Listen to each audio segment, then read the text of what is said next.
Veja bem o que você vai dizer.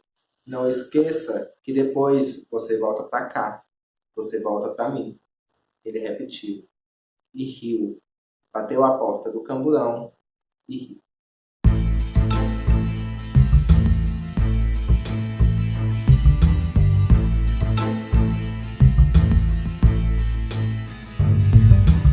Olá, eu sou o Maílson do perfil Notas de um Observador. Estou aqui ainda dentro do Clube do Conto Veda para discutir um conto por dia com vocês. No vídeo de hoje a gente vai conversar um pouquinho sobre o Bernardo Kucinski e o conto Você Vai Voltar Para Mim. Mas antes que a gente comece a nossa discussão sobre o conto, sobre o autor, nossa análise propriamente dita, nesse conto especificamente eu queria justificar o porquê da escolha do autor e do conto. O Bernardo Kucinski é o meu objeto de estudo no mestrado que eu passei no início desse ano. Meu interesse pelo autor e pelas discussões que ele traz na sua ficção sempre foi algo que me fez buscar um pouco mais da nossa história. Eu sempre fui aquele aluno mais focado nas exatas e na língua portuguesa e literatura durante o meu período de formação acadêmica, né, ensino regular e na graduação, apesar de ter feito um curso de graduação na área da saúde, eu sempre fui muito ligado nessas questões de literatura e ainda assim nas exatas. A história nunca foi algo que me chamou a atenção. Eu sempre fui um bom aluno, mas mais na perspectiva de passar de ano do que de me aprofundar. Depois que eu comecei a ler mais sobre obras que retratavam períodos históricos específicos, eu comecei a me questionar mais e a me interessar um pouco mais. Então, esse ano, no início desse ano, eu passei na seleção do mestrado interdisciplinar de História e Letras, com a perspectiva de estudar a história brasileira, né, a ditadura militar, mais especificamente, dentro da literatura ficcional do Bernardo Kucinski. Claro, esse não é um espaço para uma discussão tão teórica quanto na perspectiva do mestrado, então eu vou tentar trazer alguma coisa mais leve, até para que a gente consiga se aprofundar no campo dos comentários. Mas eu queria só deixar essa fala, porque foi essa uma das motivações de trazer o Bernardo Kucinski para a nossa conversa. Mas antes disso, curta, comente, compartilhe, se inscreva no canal, dê um feedback se vocês estão gostando ou não do projeto. E se for o caso, dê sugestões de novas abordagens dentro do Ser Linguagem, ou seja no Instagram, seja no YouTube, para que a gente tenha... para que a gente saiba para onde olhar e que caminho seguir depois que esse projeto acabar, tá? Vamos lá? Como já foi mencionado, a gente vai conversar um pouquinho hoje sobre o Bernardo Kucinski e um dos contos dele. O Bernardo Kucinski é um escritor, jornalista e cientista político. Ele trata de questões sociais e políticas de forma aberta, de forma bem declarada. Até porque a própria formação como pessoa e como escritor, como cientista político, é muito permeada dentro dessas discussões políticas, né? O Bernardo Kucinski, ele foi militante, né, na sua época de graduando. Ele se tornou um exilado político por conta dos seus posicionamentos. Enquanto exilado, ele acabou sendo uma espécie de informante político no exterior da situação política nacional. Quando ele retorna para o Brasil, ele começou a contribuir com o Partido dos Trabalhadores, sendo um dos principais assessores do Lula. E hoje, atualmente, ele é professor da USP, além de escritor. Por conta dessas modificações e mudanças na vida dele ao longo da sua trajetória, ele acabou se dedicando à ficção muito tarde. Ele publicou o seu livro tem pouco tempo. O seu primeiro romance foi o K, Relato de uma Busca, onde ele se inspirou na história da sua própria irmã, a Ana Rosa Kucinski, que foi uma presa política e desaparecida política. Então ele vai tratar sobre essas questões na sua obra. No conto de hoje, Você Vai Voltar Para Mim, eu acho que é um dos contos mais impactantes da coletânea, que leva o nome do texto, e é onde a gente vai perceber como que essa violência e esse silenciamento acontecia nesse período e o escritor traz na sua obra, tá?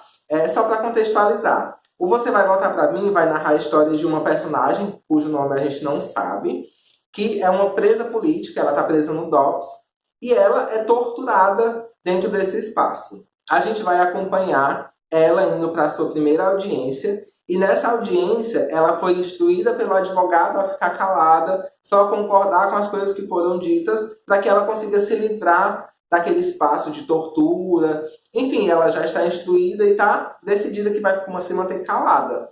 O interessante é que logo no início é dito pra gente que ela recebeu roupa nova nos últimos dias, como eles já sabiam da audiência, ela recebeu comida, recebeu remédio, então ela estava bem tratada, como uma forma de mascarar tudo que ela estava passando dentro daquele espaço. Então, na audiência, ela já decidida que vai ficar quieta, que não vai dizer nada, o juiz acaba questionando sobre um documento em que ela tinha assinado se declarando culpada de todas as acusações. Ela se irrita, né? Ela acaba recebendo aquilo de uma forma mais brutal do que tudo que ela já passou e decide denunciar os atos de tortura que ela vem passando. Ela diz que foi torturada várias vezes e que assinou um documento sobre tortura, que a pessoa que levou ela para a audiência também torturou ela, e o juiz, em choque, né, ou um choque simulado, né, não sabemos, se reúne com o advogado e com as outras pessoas do recinto e decidem que vão transferi-la para um presídio feminino. Ela não vai mais ficar presa no DOPS. E é interessante que, nesse momento, apesar de ser um conto de 2 páginas, nesse momento o leitor acaba sentindo ela vai escapar. E aí nós temos a audiência finalizada, nós temos ela sendo encaminhada para o carro que vai levar para o presídio feminino, e quem recebe ela no camburão é o seu torturador. E ele olha para ela e diz: eu falei para você que você voltaria para mim. E é interessantíssimo a gente observar que nós temos a figura desse torturador ele não é descrito, nós não temos características físicas dele, nós temos apenas essa fala e as sensações que ele causa nessa personagem. Então, quando a gente observa todo esse cenário construído, essa tensão construída, com as descrições mínimas que sejam, a gente percebe a força do silenciamento que acontecia nesse período.